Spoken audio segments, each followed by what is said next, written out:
Alright folks, Kaz here from Kind of Adventure, back for some tutorial videos.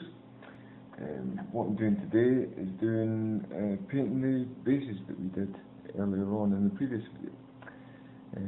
What I've done prior to this video is completely covered the base in Chaos Black spray, completely covered, a few light coats. What I'm also going to be using today is our P3 large dry brush from Privateer Press. I find that this is much better than the Games Workshop dry brushes. The bristles are much softer, and you get a much better blend when you're doing the dry brush. The colours I'm going to be using today are Astronomical Grey for Games Workshop. These are the foundation paints. Foundation paints, I find, have got a much higher pigment in them. They tend to only go on with only a couple of coats, and they're perfect for dry brushing. That's what I'm going to be using today. Followed by underneath that is going to be an Adeptus Battle Grey. These are the two colours that I'm going to be using for my look. I'm going to start with the darker one, the Adeptus Battle Grey. Just put a little bit on my dry brush here. Take the majority of it off on a cloth or a bit of kitchen towel that I've used here. So I'm just going to take that, most of the excess off my brush, and just gently cover the whole base in this stuff.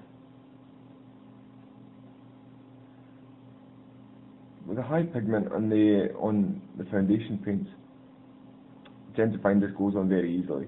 And usually, if you've got any other bits and pieces that are a bit too glossy from the spraying process, the foundation paints cover that up and are a really good primer in their own right for doing more stuff over the top, which is exactly what we're going to do. So that's me giving it a good coat of this Adeptus Battle Grey, the darker grey of the two that I've been using. Now, as you can see, you might not be seeing very well in the video, but as I'm doing this, maybe some of these stones that we put on earlier on the polyfiller are going to start coming off. That's absolutely fine, because what we're going to do in between this dry brushing process, coming off here, in between this dry brushing process, is give it a coat of P3 Armour Wash. This is interesting stuff. It's kind of like an ink that's designed to go over metallics. If you've got a miniature that you've done mostly metallics, this goes over the top, gives you a good shadow, really good definition, and gives it a really good finish for dry brushing over the top. But it has a majority of different uses, which I'm going to demonstrate on this base here. So once we've done the Adeptus Battle Grey, since we're dry brushing, we can go straight onto this next part of my brush. I'm going to use a little bit of Bestial Brown from Games Workshop. The Bestial Brown itself tends to come out a little bit orangey. You might think it's not an appropriate colour for doing wood, but what we're going to do after that process is cover it in the Armour Wash, and that's going to make it look really good. I'm going to show you. Okay, so I'm going to take a little bit of my Bestial Brown. Again, I'm just going to water it down just a little bit, because we don't want this to be too thick. We want to keep all the detail in the natural wood that we used with the planks from the coffee stirrers in the last video. So I'm just going to go over here.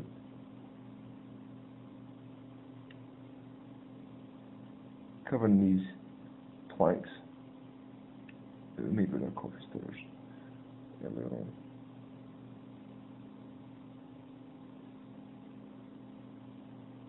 Make sure you're getting in between all the bits and pieces, underneath as much as you can, but it's not going to be too big a deal, because the Armour Wash is going to do all our shadows for us.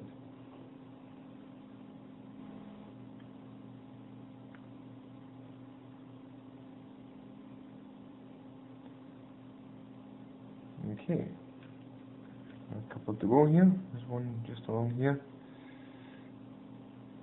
and one at the end here.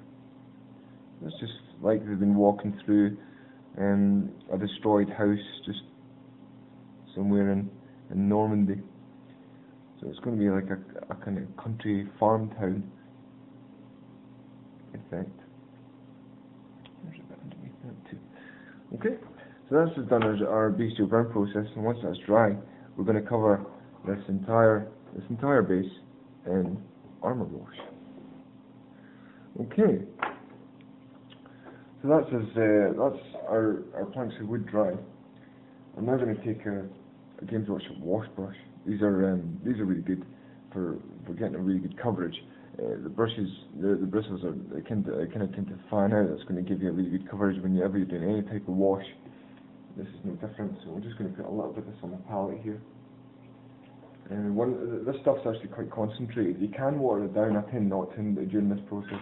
But what you do is you take it onto your palette and just kind of drag it along so it kind of goes. You can see the grey underneath. That I'm using here, so it's a nice little pool there for me. So load my brush with this armor wash. Now I'm just going to cover the entire base in this armor wash. I'm going to go over the planks, and you can already see a dramatic change in colour. This armor wash is a little bit bluey, so going over this orangey coloured bestial brown, which is also good for bricks, by the way. Going over this dramatically changes the colour, and it gives us it brings out that texture in the wood from the coffee store.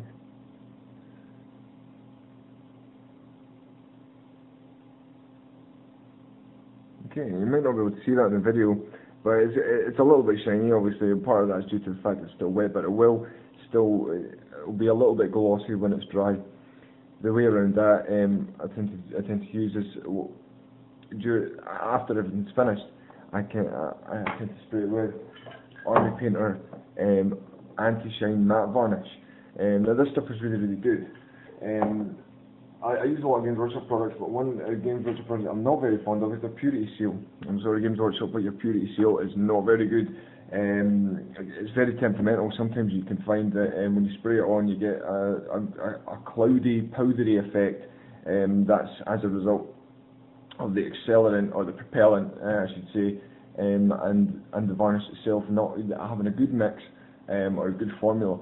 So it ends up drying on the way to the miniature, and that's what gives it that cloudy effect. It doesn't tend to happen with all Purity Seal cans, but it does happen. It happens often enough for me to be nervous about using it. This stuff I've never had any problems with. It goes on just a nice light coat. If you put too much of it on, you get the cloudy effect with this as well. The spray varnishes are really temperamental. They take a bit of practice and getting used to. So don't go straight ahead and lather that stuff on without practice on the miniature, that you're not worried about getting destroyed. Okay, so I'm just going to wait for that to dry, and once it's dry I'll show you the next step. Okay, so that's my armor wash more or less dry. I'm just going to, you can see it's still just on the light there, it's still a little bit on the glossy side, but that's okay. Like I said, I find a way around that. So I'll get my dry brush here, make sure it's nice and dry. Then we're going to go over with the slightly lighter Astronomican grey foundation paint from Games Workshop. Just put a little bit on that. And then what we're going to do is we're just going to pick out these bigger rocks that we put on during the polyfill and basing process, and just kind of pick them out gently with this dry brush. And the beauty of this P3 brush is it's really soft, so you can be a little bit more accurate with it. With the bristles not being as strong. Try and avoid the planks that we did earlier on, although it's not a huge deal because we're going to be using some weathering powders in this, and we can just cover that up during that process. Again, also don't worry about too much going around the edges because I'm going to go around that in black. Actually, a comment from a viewer on my previous video, Smet Dog, pointed out that during the polyfill process you can actually use a wet sponge along the edge there to give it a smooth finish. So thanks for that tip.